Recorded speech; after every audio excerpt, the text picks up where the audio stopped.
যখন হিসি করি মানে পেচ্ছাপ করি সেই পেচ্ছাপটা পুরো জলের মতো। এই শোনো, এগুলো কোনো রোগ নয়, এগুলো সব মানুষের হয়। তোর বাবা মাকে প্রণাম করছি, তোর 14 গোষ্ঠীকে প্রণাম করছি, তুই ওষুধ দে। আচ্ছা ওষুধ দেবো, হ্যাঁ। তার আগে কিন্তু তোমার একটা কাজ করতে হবে। কি কাজ? তোমার ওই জলের মতন পেচ্ছাপটাকে হ্যাঁ পরীক্ষা করে হ্যাঁ আমাকে রিপোর্টটা দিও, আমি তোমাকে ওষুধ দিয়ে দেবো। পেচ্ছাপ আমি আমার বাবার জন্ম পরীক্ষা করাবো। কেন? না, পেচ্ছাপ আমি জীবনে পরীক্ষা করবো। আচ্ছা গোল গোল ঘুরলে হবে না, বললে হবে, কেন করাবে না? দাদা পরশুদিন আমার বইয়ের রক্ত পরীক্ষা করতে গেছিল। তাহলে তোমার কি? আমার বইয়ের হাত কেটে রক্ত দিয়েছে। আচ্ছা আমি বুঝতে পারছি না, এতে পেচ্ছাপ পরীক্ষা কি হয়ে গেল? কি বলে শুনুন দাদা, যদি রক্ত পরীক্ষা করতে গেলে হাত কেটে রক্ত নেই, তাহলে পেচ্ছাপ পরীক্ষা করতে গেলে কি করবে? আমি বলবো তোমার কোনো রোগ নেই, তাহলে তোমার হচ্ছে একটাই রোগ। কি রোগ? সেটা হলো তোমার মাথার সব সুগুলো ঢিলে হয়ে গেছে। হ্যাঁ। ওটাকে টাইট দিলে তুমি ঠিক টাইট হয়ে যাবে। ওটা টাইট হয়ে যাবে যদি তুমি আমার পাশে থাকো। তোমার পাশে আমি থাকবো না। কেন? কারণ তোমার যা ফিগার খানা, এই, বাবা, একটা ওপরে পড়েছে আবার ভেতরেও একটা আছে, মানে দুটো পরে যদি এরকম থাকে ভেতরে কি আছে? না, ব্যাপারটা হচ্ছে শুধু কি আর স্যুট পরে, স্যুটের ভেতরে কিছু করতে হয়। তোমার কোনো ভরসা নেই। হ্যাঁ। কারণ একটু ঝোড়ো হাওয়া দিলে হ্যাঁ। তোমার যা ফিগার উড়িয়ে নিয়ে যাবে শিওর একদম। আরে ঝোড়ো হাওয়ায় জীবনে আমাকে উড়িয়ে নিয়ে যেতে পারবে না। কেন? কেননা আমি আমার ঘরে 5 কুইন্টাল পাথর কিনে রেখেছি, তার সাথে দড়ি কিনে রেখেছি। পাথর দড়ি? হ্যাঁ, যখন ঝড় আসবে পাথরের দড়ি দিয়ে মাল নিজেকে বেঁধে নেবো, কোন ঝড়ে আমাকে ওড়াই আমি একবার দেখবো। শোনো শোনো শোনো, কি? তুমি পাথর কেন হ্যাঁ। নিজেকে যদি গিয়ে পাহাড়ের সঙ্গে বেঁধে রাখো, হ্যাঁ। তাও আমি তোমার পাশে থাকবো না। কেন? কারণ হচ্ছে আমি অন্যজনকে কথা দিয়েছি। আরে তাতে কি হয়েছে, তোমরা হচ্ছে ভাড়ার ঘর বানায় স্টোর রুম, মানে ওখানে সব সময় জমা হয়, কোনোদিনে শেষ হয় না। মার খেয়েছো? না, বাবার খেয়েছি। তোমাকে এখন এমন প্যালার পেলাবো না, হ্যাঁ। পেটিয়ে পুরো পেঁয়াজি বানিয়ে ফেলবো। তুমি কি আমাকে পেটিয়ে পেঁয়াজি বানাবে? তার আগে আমি শুকিয়ে বেগুনি হয়ে গেছি। কি বেগুনি হয়ে যাও? হ্যাঁ। অনেক কিছুই হয়ে যাবে তুমি এখন। হ্যাঁ। কারণ কি বললে, একাই 100, তাই তো? হ্যাঁ, একাই 100। হ্যাঁ, সে তো আমি দেখতেই পাচ্ছি একাই 100, ওই জন্য শুকিয়ে বেগুনি হয়ে গেছে। আরে একাই 100, আর এই বন্ধুগুলো থাকলে আমি একাই 1,00,000। কি আমার বন্ধুরা আমার সাথে আছে তো? আর সে- এদিকে সবাই আছে তো? আরে গুরু দেখেছো? আমি তো দেখতে পাচ্ছি। কিন্তু তোমার মেয়েদেরকে বলো, এরা বেটা সব সেটিয়ে। সেদিন নয়, আমার দিদি ভাইরা সবাই মিলে জোরে হাততালি দেন তো, দিয়ে ওদেরকে বুঝিয়ে দিন সবাই মিলে। আরে এটা হাতের তালিও যেন তেঁতুল গাছ থেকে তেঁতুল চুরচুর করে পেয়ে যায়। এই শোনো শোনো শোনো, দাঁড়াও, তেঁতুল গাছ থেকেই বলুন হ্যাঁ। আর আম গাছ থেকেই বলুন, হ্যাঁ। ওরা দিয়ে প্রমাণ করেছে যে ওরাও পারে। হ্যাঁ পারে তো, 100 গ্রামের সাথে 20 গ্রাম ফ্রির মালটা যেমন পারার কথা তেমন পারে। সেটা পরে হবে, হ্যাঁ কারণ বেশি বকো না। হ্যাঁ।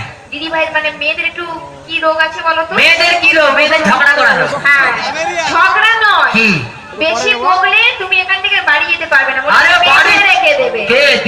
দিদিরা কোনোদিন কিছু করতে পারবে না, ওদের কাছে ঝাঁটা আর খুন্তি ছাড়া কিছু নেই। কিন্তু হ্যাঁ, আমার- ওইটা দিয়েই তো কাজ হয়ে যাবে। কিন্তু আমার বন্ধুদের কাছে AK-47 আছে। এটুকু জেনে রাখো, এখন কিন্তু মেয়েরা কোনো কাজে পিছিয়ে নেই, মেয়েরা সব কাজ করতে পারে। কি কাজ দিদি ভাই না? সব পারে তো? 1 মিনিট, পারবে তো সব কাজ করতে? সব কাজ পারে মেয়েরা। চ্যালেঞ্জ আরে অবশ্যই পারে, কোন কাজটা পারে না বলো? রেডি? ভাই কাছে ওঠার দরকার নেই, এই যে গরমকাল আসছে, এই গরমকালে আমরা জামা টামা খুলে গায়ে বাতাস লাগাবো, তোমরা করে দেখো। এক মিনিট, হ্যাঁ। এই যে কাজটার কথা বললি, আচ্ছা এটা সম্পূর্ণ একটা অকাজ। আচ্ছা। আর ছেলেরা সবসময় অকাজ করার জন্য ব্যস্ত থাকে, আর এসব জামা টামা খোলা অসভ্যতামিরা ছেলেদেরই সাজে, মেয়েদের নয়। কি তাই তো? ঠিক আছে ঠিক আছে, আমরা অসভ্য, আমাদের মতো ছেলে হয় না, হলে মরে যায়, আমরাই তুমি ঠিক আছে। তুমি তুমি ঠিক আছে, কিন্তু তোমরা কি ভালো? অবশ্যই ভালো। তোমাদের এই যে ঠোঁটে লিপস্টিক, চোখে কাজল দিয়ে ছেলেদের আগের দিকে ইমেল লাজি মরে যায়, এটা কি ভালো কাজ? আমরা চোখে কাজল লাগাই, তাই তো? হ্যাঁ ঠোঁটে লিপস্টিক লাগাই, হ্যাঁ। কিন্তু তার আগে তুমি বলো, তোমরা পেছন পেছন যাও কেন? আরে তোমরা সামনে সামনে যাবে কেন? তাহলে দেখুন, হাতের তালি দেওয়ার দরকার নেই, আগে তো শুনুন আমার কথাটা। বড় গরমটা কাটাও। হ্যাঁ বল।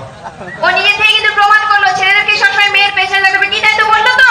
আর তোমরা যতই গরম দেখাও, আমরা যদি না টাকা পয়সা ইনকাম করে আনি, তোমরাও জীবনে খুন্তি ঠেলতে পারবে না। তোমরা টাকা পয়সাটা কাদের জন্য রোজগার করো? কাদের জন্য? বউদের জন্য। অতটা সহজ নেই, বাচ্চা কাচ্চাগুলোকে সেরালাক হরলিক্স আর গাই দুধ কে কিনে দেবে? আমার বাবা। তুমি তখন থেকে অনেক কিছু ফটফট করছো তো, হ্যাঁ। অনেক কথা বললে, হ্যাঁ। আমি শুনলাম। হ্যাঁ। এবার তোমাকে যে কথাটা বলছি তুমি সেরকম শোনো সেটা। বলো।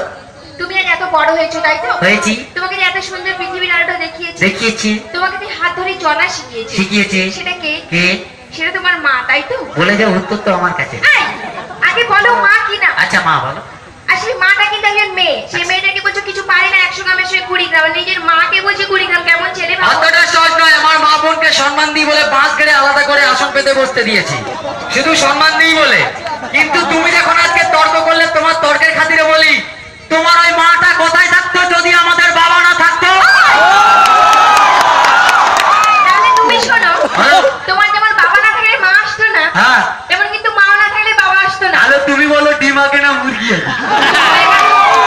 কেমন একটা হাতু নয়, যদি ডিম আগে না মুরগি আগে তার উত্তর পাওয়া যায়, তবে বাবা আগে না মা আগে তার। হ্যাঁ, তোমার উত্তরটা দিয়ে দেবো? বলো তাহলে দিয়ে দিই। বলো।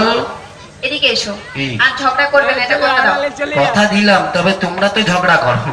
হ্যাঁ, সে আমরা ঝগড়া করি কি, তোমরা তো বেশি ঝগড়া করো। অতটা সহজ নয়। আমরা নাহলে স্টেজে করছি, তোমরা যে এমন ঘরে ঝগড়া করো, আমাদের মা বাবা থেকে আলাদা হয়ে যেতে হয় কেমন? শুধুমাত্র তোমাদের জন্যই তো। শোনো, তোমরা ঝগড়া করে আসলে প্রচুর চিটিং বাজ, তুমি বিশেষ করে। চিটিং বাজ আমরা নয়, তোমরা। মানে তোমাদের জন্য আমাদেরকে ধনঞ্জয় হতে হয়েছিল। যেমন ধনঞ্জয় হয়েছিলে, তেমন কিন্তু তোমরা শাস্তিও পেয়েছিলে। আরে তাতে কি হয়েছে, তার আগে তো মাল এনজয় করে নিয়েছি। হ্যাঁ। এতে নিজের জীবনটাই চলে যায়। আরে জীবন গেলে জীবন আসবে গুরু, কিন্তু এনজয় করবো। হ্যাঁ। আর অনেকক্ষণ গান হয়েছে, হ্যাঁ। আমাদের পক্ষ শুনেছে, আচ্ছা, একটু ডান্স হবে? ডান্স।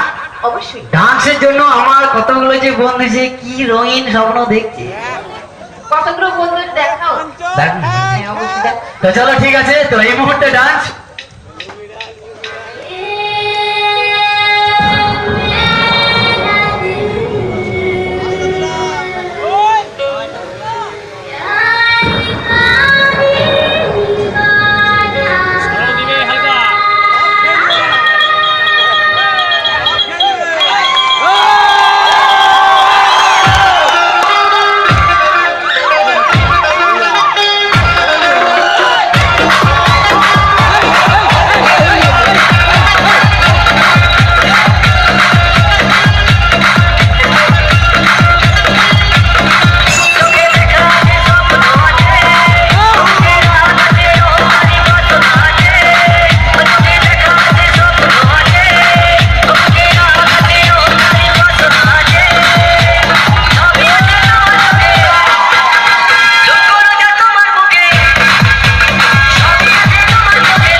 downtown, down there.